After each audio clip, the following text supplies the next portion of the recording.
You mentioned a number of rights that the colonists enjoyed, which leads me to ask, is it true or not true that American colonists, compared to the people in England, enjoyed a greater range of political rights and freedom than did the average English subject? Well, let's break it down, because in the long run the answer may be yes, but if we were to count individual human beings who were in the colonies, the vast majority were either indentured servants or enslaved persons. During the period of their indentureship, those servants did not have political rights. And certainly neither enslaved persons nor Native Americans had political rights. Okay. Now, once the indentured servants had served out their period of servitude, and it was typically 5 to 7 years, then they did have opportunities to acquire land and acquire the means of having the right to participate in their local governments.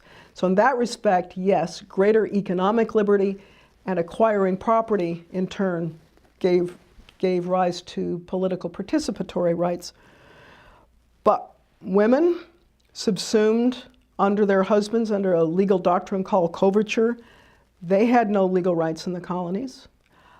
Children were understood to be the property of their parents. So, yes, political rights and liberties were greater than anywhere else in the world for the group of people who enjoyed them.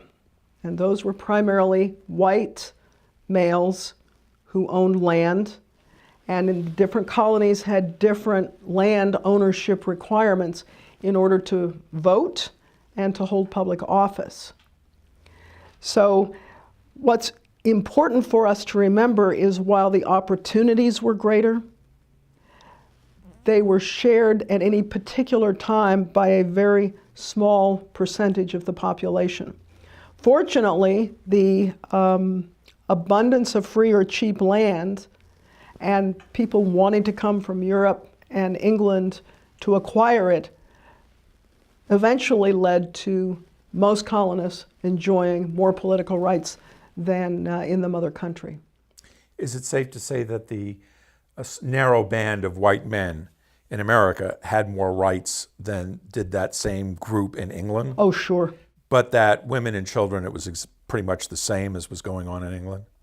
Yes. The common law theory of children and women and relationships to the rest of society remained pretty much unchanged.